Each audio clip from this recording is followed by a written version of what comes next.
Hello student, good morning to all of you. मैं एक बार पुनः अपने परिवार केपी क्लासेस के यूट्यूब चैनल पे आपका स्वागत करते हैं। केपी क्लासेस के डायरेक्टर अशोक शुक्ला सर के निर्देशन में लेखपाल भर्ती परीक्षा 2020 की तैयारी आप लोगों के लिए चल रही है। मेरे प्यारे बच्चे, आप लोग को हम एलिगेशन पढ़ा रहे हैं। एलिगेशन क्वेश्चन हमने आपको कुछ एलिगेशन में क्वेश्चन दिया था, जिसमें आप लोगों ने क्वेश्चन में कुछ बच्चों ने आंसर दिया था। उन बच्चों का नाम है जो कि कल के वीडियो में होमवर्क था। कभी कभी वीडियो आपके नहीं जाते हैं तो नेटवर्क प्रॉब्लम हो जाता है, क्योंकि आप सब जान ही रहे हो कि इस समय बारिश का मौसम है, कुछ नेटवर्क में प्रॉब्लम हो जाता है जिस वजह से नहीं जा पाता है। ठीक है, तो इस असुविधा के लिए नोटिफिकेशन भी जाता होगा, मैं पोस्ट भी कर देता हूँ, ग्रुप में भी पोस्ट कर देता हूँ। तो एक बच्चे का नाम है अभिषेक मिश्रा, दूसरे स्टूडेंट का नाम है आपके अंकित गोस्वामी, तीसरे स्टूडेंट का नाम है राधे श्याम यादव। ये तीन स्टूडेंट हैं जो लगातार क्वेश्चन का आंसर देते हैं। बहुत बढ़िया, आप लोग निरंतर मेहनत करते रहिए। केपी क्लासेस की पूरी टीम आप लोगों के साथ है।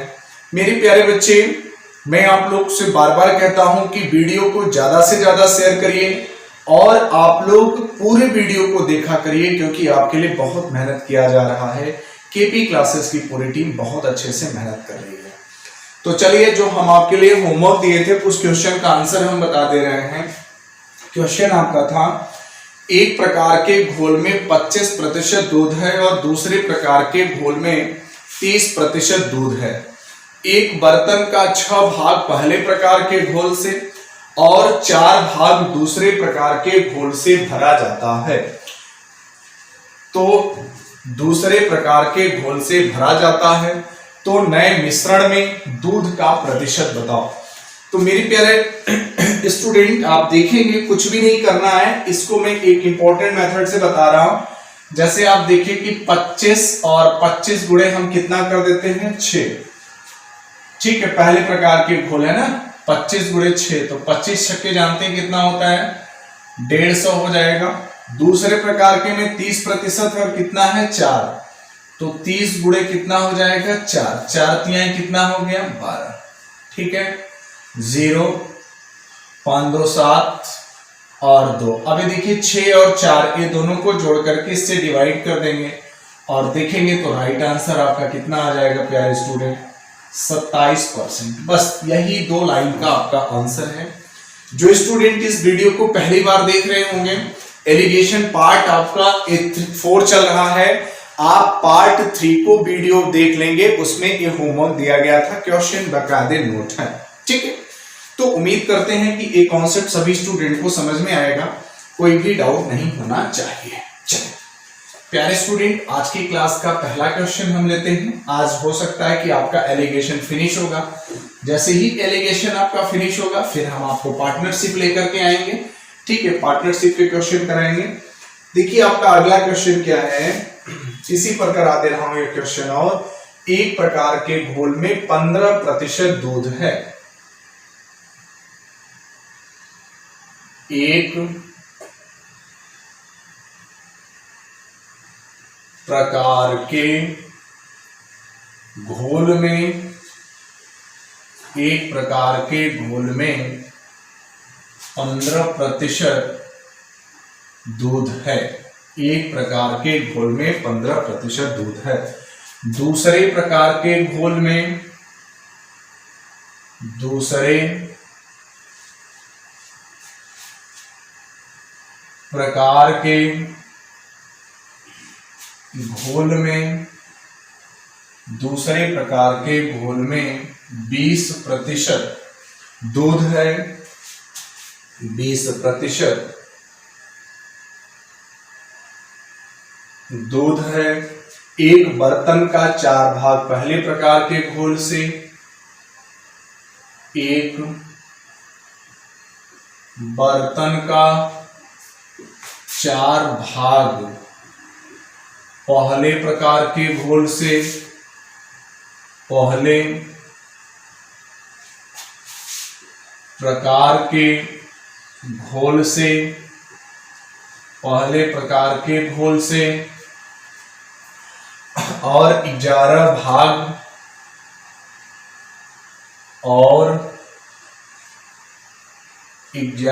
भाग दूसरे प्रकार के घोल से भरा जाता है। 11 भाग दूसरे प्रकार के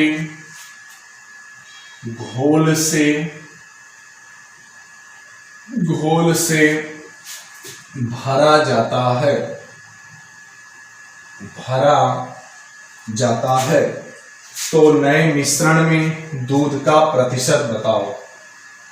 तो नए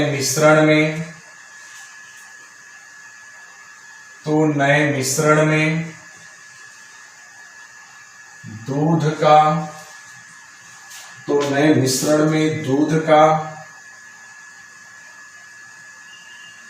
प्रतिशत बताओ। ठीक है, ऐसे क्वेश्चन आपके लिए बहुत इंपॉर्टेंट हैं। ठीक है, आराम से आप समझिए। सभी स्टूडेंट ध्यान देंगे। एक प्रकार के घोल में 15% दूध है, दूसरे प्रकार के घोल में 20% दूध है। एक बर्तन का 4 भाग पहले प्रकार के घोल से और 11 भाग दूसरे प्रकार के घोल से भरा जाता है। तो नए मिश्रण में दूध का प्रतिशत बताओ। देखिए, आपको कुछ भी नहीं करना है। नए मिश्रण में आपसे दूध का प्रतिशत पूछा जा रहा है, तो आपको कुछ भी नहीं करना है।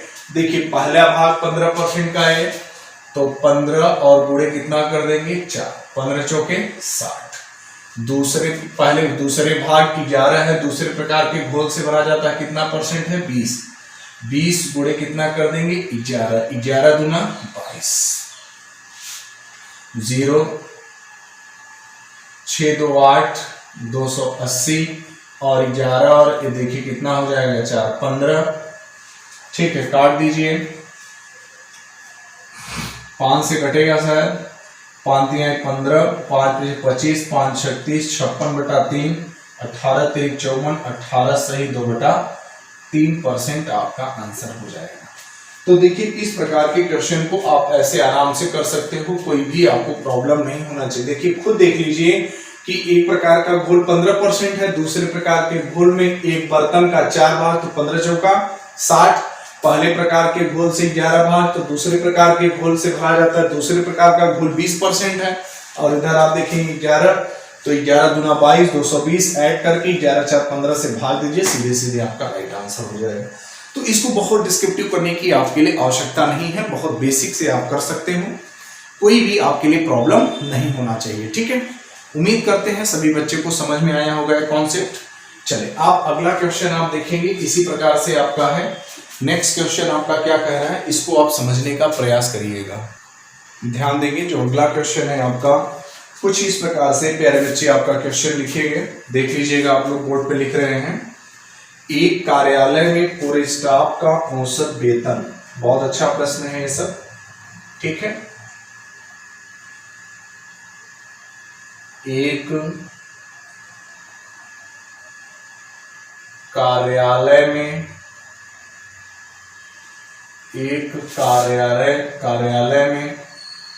पूरे स्टाफ, एक कार्यालय में पूरे स्टाफ का औसत वेतन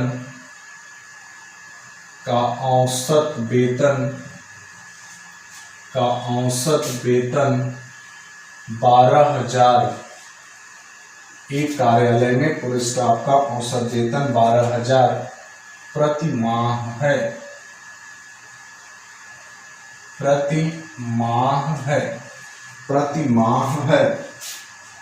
अधिकारियों का औसत वेतन, अधिकारियों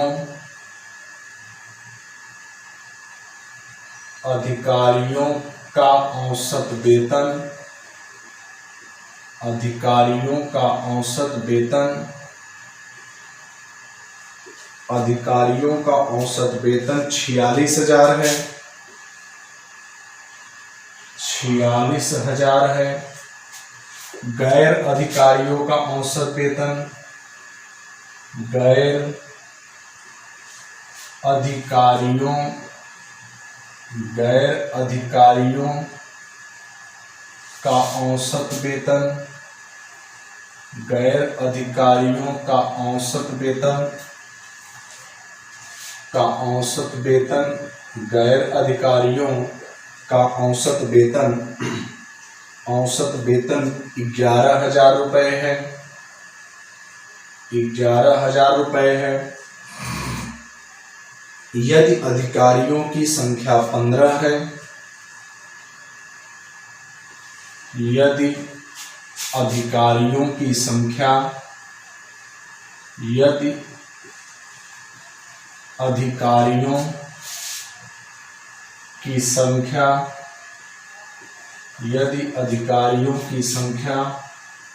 15 है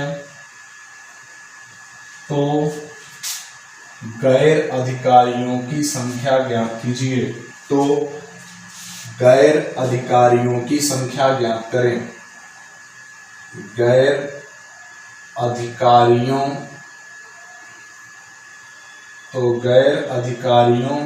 की संख्या ज्ञात करें। ठीक है, संख्या ज्ञात करें। ध्यान से देखिए, कोई आपको प्रॉब्लम नहीं होना चाहिए। क्वेश्चन कह रहा है कि एक कार्यालय में पूरे स्टाफ का औसत वेतन 12,000 रुपये प्रति माह है, अधिकारियों का औसत, तो यहां अधिकारी लिखिए। ये अधिकारियों का औसत वेतन कितना कह रहा है? 46,000। गैर अधिकारी का कितना कह रहा है? गैर अधिकारी का आप देखेंगे तो कितना है? 11,000 है ना। और इनका औसत कितना है? 12,000 रुपये प्रति माह है। ठीक है, तो यहां से आप देखेंगे 11,000 में से 12,000 जाएगा 1,000। 46,000 में से अगर 12,000 आप घटा देंगे कितना हो जाएगा? 34,000। 30 कैंसिल हो गया, 1 कितना आ गया? 34। अब यहां से आपको कुछ दे रखा है। दे क्या रखा है? यदि अधिकारियों की संख्या 15 है तो 1 बराबर आपसे कितना हो जाएगा? 15। ठीक है, यहां ध्यान दीजिए, 1 बराबर कितना हो जाएगा? 15। तो आपसे गैर अधिकारियों की पूछा है, गैर अधिकारियों की तो 34, तो 34 बराबर कितना हो जाएगा? 34 बराबर 15/1 और गुणे कितना? 34 में गुणा करेंगे 510। गैर अधिकारियों की संख्या 510 आनी चाहिए। ठीक है, गैर अधिकारियों की संख्या 510 आनी चाहिए। आप आराम से चीजों को करिएगा, समझ के करिएगा, क्योंकि आपका एलिगेशन का पार्ट आज फिनिश है। अच्छे से क्वेश्चन को क्लियर कर लीजिएगा। कोई भी डाउट होता है प्यारे बच्चे, आप लोग कमेंट करके जरूर अपना फीडबैक दीजिएगा। अच्छे से क्वेश्चन को आप स्क्रीनशॉट ले सकते हो, ले लीजिएगा। हम आपको दूसरा क्वेश्चन बताते हैं। दूसरा क्वेश्चन आपका क्या है? ध्यान दीजिएगा। ठीक है, दूसरे क्वेश्चन में आप देखेंगे, अच्छे से चीजों को समझने का प्रयास करें। नेक्स्ट क्वेश्चन आप ध्यान देंगे, बिल्कुल आपकी स्क्रीन पे दिखाई दे रहा होगा। क्वेश्चन है कि एक स्कूल में छात्रों की औसत आयु 6 वर्ष और 12 शिक्षकों की औसत आयु 40 वर्ष है। ठीक है, यदि सभी शिक्षकों और छात्रों के संयुक्त समूह की औसत आयु 7 वर्ष है तो छात्रों की आपको संख्या ज्ञात करनी है। तो यहां से आप देखेंगे, छात्रों की संख्या ज्ञात करने के लिए आपको काम क्या करना है? कोई भी प्रॉब्लम नहीं होना चाहिए। जैसे देखिए, ये आपके शिक्षक हैं, ये आपके कौन से हैं? छात्र हैं। ठीक है, ये आपके शिक्षक हैं, ये आपके छात्र हैं। कह रहा है कि एक स्कूल में छात्रों की औसत आयु आपको कितना दे रखा है? 6 वर्ष। 12 शिक्षकों की औसत आयु कितना है? 40 वर्ष। ठीक है, यहाँ पे अगर आप दिखाना चाहते हैं तो 12 शिक्षक दिखा सकते हो। 12 शिक्षक की औसत आयु कितना है? 40 वर्ष। यदि सभी शिक्षकों और छात्रों के संयुक्त समूह की औसत आयु कितना है? 7 वर्ष। तो यहां कितना दिखा देंगे? 1 कितना हो जाएगा? 33। यहां तक किसी को कोई प्रॉब्लम नहीं है। अब यहाँ पे कह रहा है आपसे कि 1 बराबर कितने आपके शिक्षक दे रखे हैं 12। तो आप बिल्कुल यहां से क्लियर कर सकते हो। अगर 1 इक्वल टू 12 है तो 33 इक्वल टू कितना हो जाएगा 12 अपान 1 इंटू 33।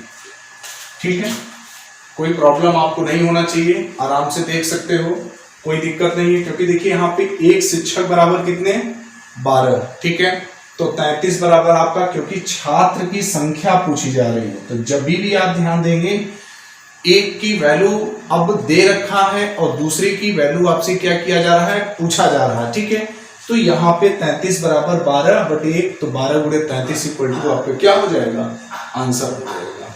ठीक है, तो इसका 12 में 35 का मल्टीप्लाई करेंगे 396 आपका राइट आंसर होगा। ठीक, चलिए देखेंगे अगला क्वेश्चन जो है आपका बहुत इंपॉर्टेंट है, क्योंकि आप लोग बहुत ज्यादा कभी बचपन में क्रिकेट खेले होंगे तो उसी क्रिकेट और गेंदबाजी पर आपका क्वेश्चन आता है, जो कि एक क्वेश्चन आपको एवरेज में देखने को मिलता है। लेकिन इस क्वेश्चन को हम आपको एवरेज से नहीं बताएंगे, इस क्वेश्चन को हम आपको एलिगेशन से बताएंगे। देखिए आपका क्वेश्चन कह क्या रहा है, क्वेश्चन आपका कह रहा है कि एक गेंदबाज का कुछ पारियों में औसत 12.4 रन प्रति विकेट था। प्रति विकेट का मतलब जब वह एक विकेट लेता था तो 12.4 रन दे देता था।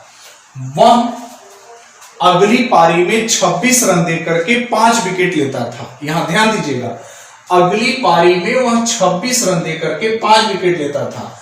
तो यहां से सीधे सीधे आप पहले 26 बटे कितना कर दोगे 5, तो 5 से 25 कितना आ जाएगा 5.25। ठीक है, 5.25 यहां पे प्रति रन विकेट हो जाएगा। क्लियर। अब देखिए, जिसके बाद उसका औसत 12 रन प्रति विकेट हो जाता था, उसने पिछले मैच में कितने विकेट लिए थे। तो एक देखिए कि पहला एवरेज, इसको एलिगेशन से ही लगाना है, 12.4 था। ठीक है, वह 26 रन देकर के कितना विकेट लेता था 5.25 विकेट लेता था, उसका एवरेज जो था। तो यहां पर सीधे सीधे आप कितना कर देंगे 5.25। ठीक है, 5.2 या 5.2 कर दीजिए, जिससे आपको सिंपल रहेगा माइनस करने में। और एवरेज आपका कितना हो गया 12। तो मैंने आपको पहले ही बताया था कि जब भी आप एलिगेशन का कोई क्वेश्चन करोगे तो आप देखोगे कि ये जो बीच की वैल्यू आती है मध्य की इन दोनों के बीच की ही रहती है कि नहीं रहती है। ये पहले ही आपको क्लियर हो चुका है। 5.2 में से 12 घटाएंगे 6.8, 12.4, 17.1 रेशियो 1, ये 17 चौका 68 और एक बार। ठीक, तो कितना हो गया 17:1। अब यहां से आप समझने का प्रयास करिए। क्वेश्चन कह रहा है कि एक पारी का है, एक विकेट है, ये देखिए एवरेज आया ना एक का कितना 5.2 और ये 17 का है कितना 12.4। तो एक बराबर कितना हो जाएगा 5 विकेट लेता था। तो वह कह रहा है कि उसने पिछले मैच तक कितने विकेट लिए थे, तो 17 और एक अगला का ले लेंगे तो 18 बराबर कितना हो जाएगा 5, 18 पंचे 90 विकेट लिया था। वो पिछले मैच तक उसने कितना विकेट लिया था 90 विकेट लिया था। तो इस प्रकार से क्रिकेट संबंधी जो क्वेश्चन है एलिगेशन से भी आप कर सकते हो, आपको कोई भी प्रॉब्लम नहीं होगा। ठीक है, हम इसी पर आपको एक क्वेश्चन आपको हम क्रिकेट पे ही होमवर्क दे देते हैं। जैसे आप करके आओगे और अपना आंसर कमेंट में बताओगे तो आपको अगले वीडियो में उसका आंसर हम बताएंगे। ठीक है, तो यहां आप आराम से ध्यान से चीजों को करिएगा और सीख लीजिएगा। ठीक, प्रॉब्लम नहीं होना चाहिए आपको। जैसे देखिए हम इसी में आपका क्वेश्चन बना दे रहे हैं। क्वेश्चन ज्यादा आपको लिखना भी नहीं पड़ेगा, हमको मिटाना भी नहीं पड़ेगा। ठीक है, आप आराम से समझ लीजिएगा। देखिए क्वेश्चन क्या कह रहा है आपका कि एक गेंदबाज का कुछ पारियों के रनों का औसत जो है 24.85 है। कितना है 24.85 रन प्रति विकेट है। वह अगली पारी में 52 रन दे करके 5 विकेट लेता है, जिसके बाद उसके औसत में 8.5 रनों का सुधार हो जाता है। 8.5 रनों का सुधार हो जाता है, यही अंतर है, रनों का सुधार हो जाता है, रनों का सुधार हो जाता है। उसने पिछले मैच तक कितने विकेट लिए थे, उसने पिछले मैच तक कितने विकेट लिए थे। ठीक है, इसको आप आराम से करिएगा, कोई प्रॉब्लम नहीं होगा। इसका हम आपको ऑप्शन दे रहे हैं। ऑप्शन नंबर ए है 75, ऑप्शन नंबर बी है 80, ऑप्शन नंबर सी है 85, ऑप्शन नंबर डी है 90। तो आपके कमेंट का हम इंतजार करेंगे, और आपको एलिगेशन संबंधी कोई भी यदि प्रॉब्लम होता है तो आपको कॉन्टेक्ट नंबर दिया गया है केपी क्लासेस का, आप उस पर आराम से मैसेज करिएगा। हर क्वेश्चन का जवाब हम आपको देंगे, लेकिन एक बात ध्यान रखिएगा कि एलिगेशन छोटा टॉपिक है। मैंने 5 वीडियो आपको दे रखा है, 5 वीडियो में एलिगेशन के कम से कम आपके अगर 6 से 7 प्रश्न हैं तो 40 क्वेश्चन आपके कम से कम हो गए हैं। तो उम्मीद करते हैं कि आप लोग अच्छे से उसको समझ लेंगे। हम जो नए टॉपिक आपके लिए लेकर के आएंगे, नया टॉपिक आपका होगा पार्टनरशिप। ठीक है, हम पार्टनरशिप की बात करेंगे। कल की क्लास से आपको पार्टनरशिप की क्लास की मिलेगा। तो आज की क्लास का ये होमवर्क है, हम आपके कमेंट का इंतजार करेंगे और आप कमेंट करके आंसर को बताइएगा। तो आज की क्लास इसी पे समाप्त करते हैं। ठीक है, तब तक के लिए नमस्कार, बाय बाय, टेक केयर।